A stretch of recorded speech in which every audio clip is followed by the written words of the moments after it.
शांति। अगस्त 2022 के ज्ञानामृत मासिक से यह लेख है।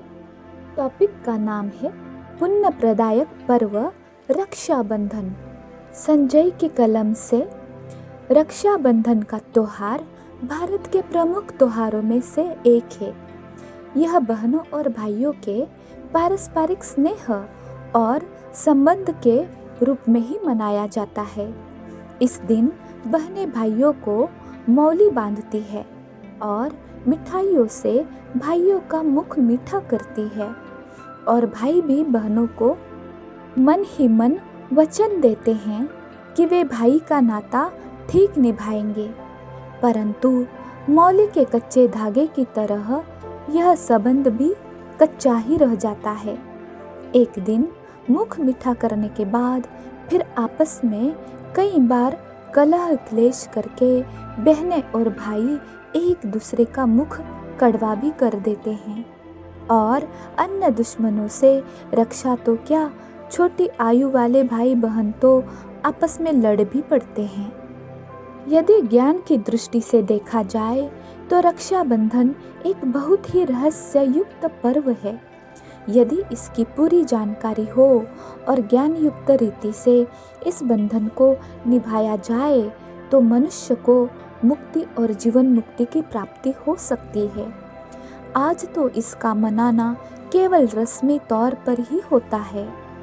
इस त्योहार के पीछे रहस्य तो यह है कि सृष्टि की आदि अर्थात स्थापना का काल, इसमें परमपिता परमात्मा और प्रजापिता ब्रह्मा के निर्देश से सच्चे ब्राह्मणों ने तथा शिव शक्ति रूपा बहनों ने मनुष्य को यह बंधन बांधा था कि वे पवित्र बने, अर्थात काम क्रोधादि पर विजय प्राप्त करें।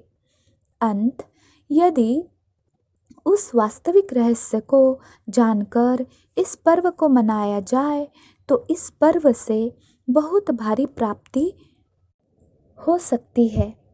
किंवदंती है कि उसको मनाने से स्वर्ग की प्राप्ति होती है।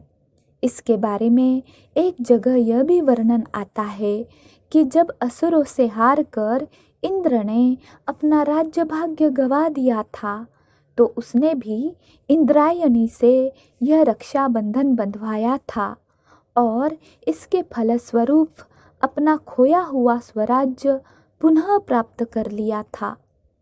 इसी प्रकार एक दूसरे आख्यान में यह वर्णन मिलता है कि यम ने भी अपनी बहन यमुना से रक्षाबंधन बंधवाया था और उसने कहा था कि इस बंधन को बांधने वाले मनुष्य यमदूतों से छूट जाएंगे।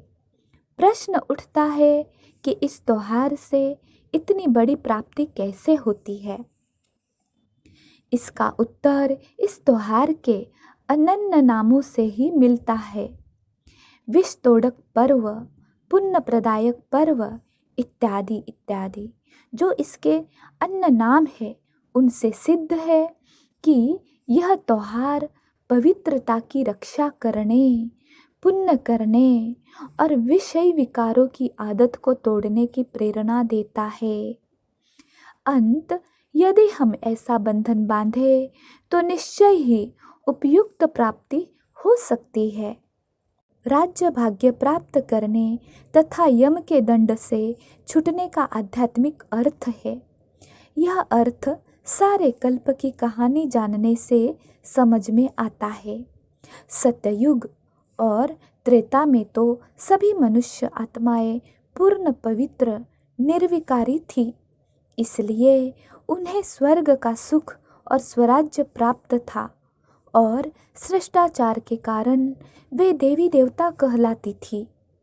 द्वापर युग से लेकर वही देवी देवता वाम मार्ग में चले गए, अर्थात विकारों के वश हो गए और इन काम क्रोधादि विकारों से हार कर उन्होंने अपना राज्य भाग्य गवा दिया था। अब संगम समय पर फिर से परमपिता परमात्मा शिव प्रजापिता ब्रह्मा के मुख द्वारा सहज ज्ञान और राजयोग की शिक्षा देकर पतितों को पावन अथवा शूद्र से सच्चे ब्राह्मण बना रहे हैं। अंत जो मनुष्य आत्माएं पवित्रता का बंधन बांधेगी वे पुण्य देव पद प्राप्त करेगी, अर्थात अपना खोया हुआ स्वराज्य राज्य भाग्य प्राप्त करेगी और यम के दंड से भी छूट जाएगी और मुक्ति भी प्राप्त करेगी। ऊपर जो कल्प की कहानी बताई गई है उससे इस प्रश्न का समाधान मिल जाता है।